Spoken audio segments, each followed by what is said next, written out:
People who grew up in Houston during the era when rumors swirled about a mysterious Pimp C tape know exactly who the whispers were about. Drum roll, please. Allegedly, none other than Beyonce. But that's not even the most— Who was in this Pimp C tape? All I can tell you, there was a famous R&B chick, and it was a guy that was getting money at the time. And, you know, Pimp, he used to be in the studio. And every now and then he'd have a camcorder, so he was able to get some footage.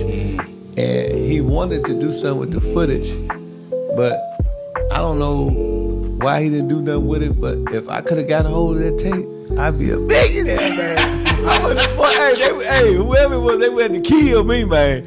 I know TMZ would have paid a bank for that one, man. But yeah, it is a tape, and if you read the comments, a lot of people figured out. A lot of people figured out because, you know, people that was in Houston at the time, they know who was a little loose. Shocking part.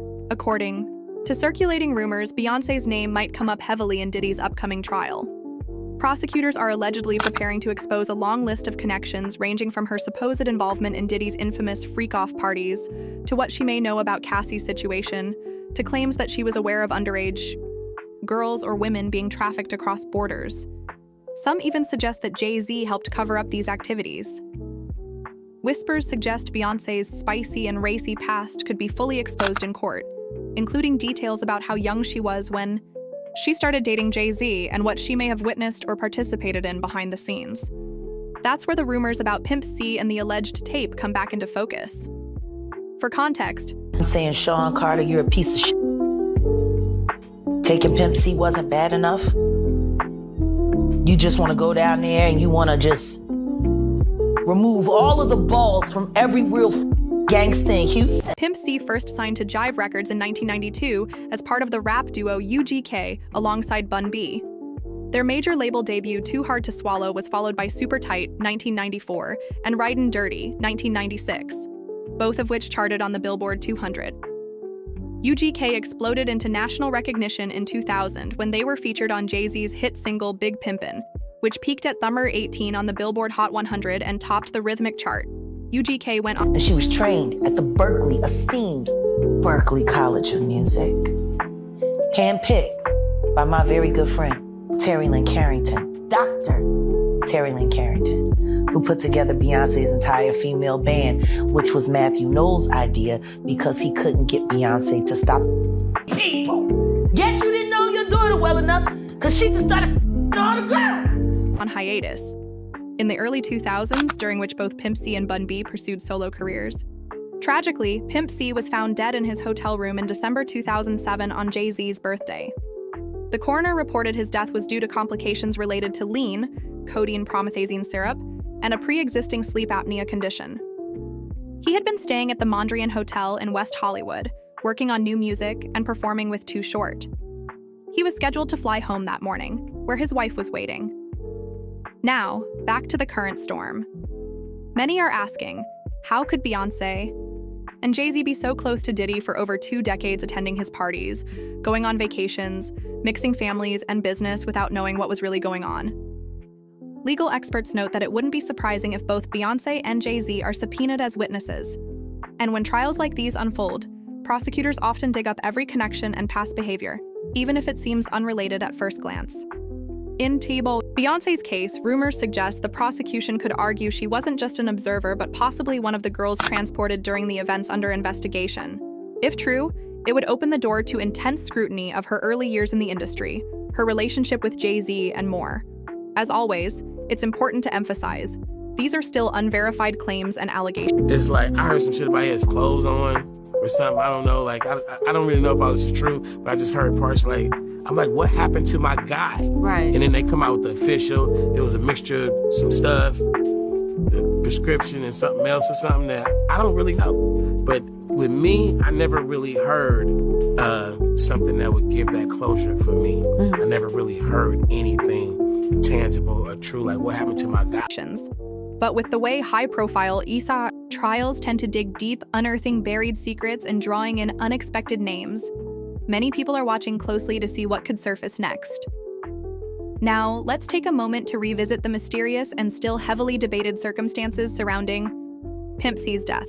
Pimp C, one half of the iconic rap duo UGK, was scheduled to fly home. Set it up to meet. We go meet with Dame Dad. So we go after I leave job, I go to Rock to the Rock. As soon as I sit down there, Dame Dash opened up his checkbook, cut a check for $1 million. I'm like, whoa. He like, I was like, is this for sure? He's like, no. He said, we want to with UGK. I was like, what? He's like, we want to with your boys. That's right. So I immediately picked up the phone and called Pimp C. Because all I was trying to get was 100,000. When Dame cut that $1 million, I called Pimp on the phone like, yo, Pimp, and him and Jamal was in the house. And I could hear a tussle or some type of confrontation, right?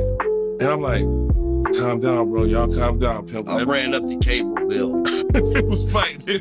Okay, they was fighting like hard. And I'm like, Pimp, stop whatever you doing right now. I told you what's going down with Jamal when you moved him up in there. I said, but right now, I got $1 million check for you. All we want is 100,000. I was just like, who's that with? I said, with Rockefeller. He was like, what?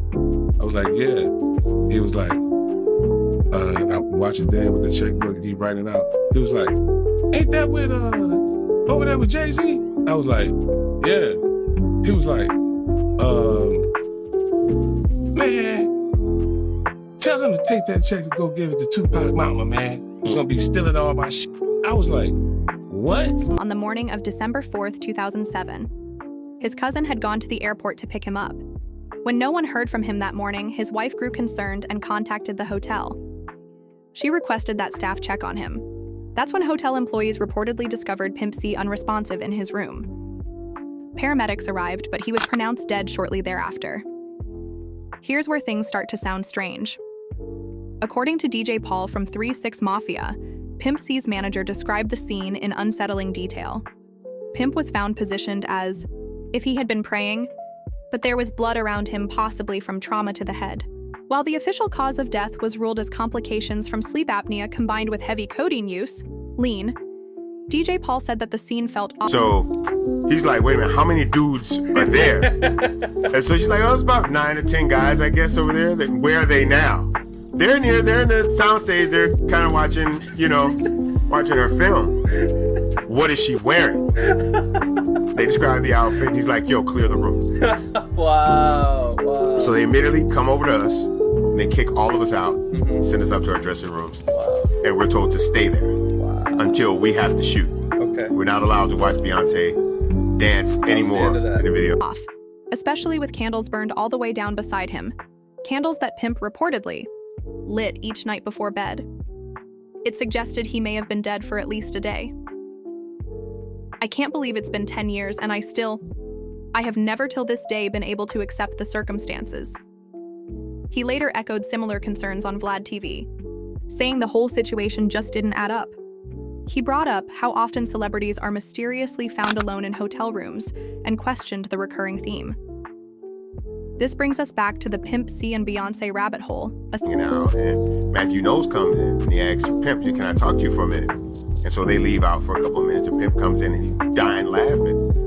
And we're like, what's wrong? He's like, yo, Matthew Knowles just told me don't f the daughter, man. Please don't. Please, my daughter. A theory that just won't go away. Some online voices claim that Jay-Z might have had something to do with Pimp C's untimely death due to alleged tensions involving Beyonce. Now, before jumping to conclusions, let's take a step back. Pimp C was never shy about speaking his mind. In fact, many say he wasn't afraid to call out major industry players, whether it was Diddy, Jay-Z, or anyone else.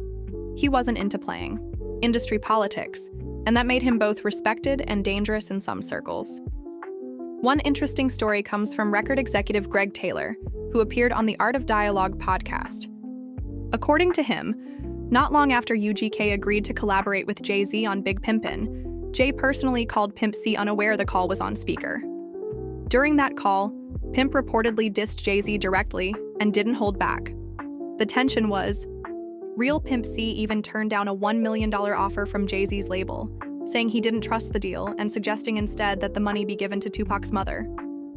That comment left a lot of people scratching their heads.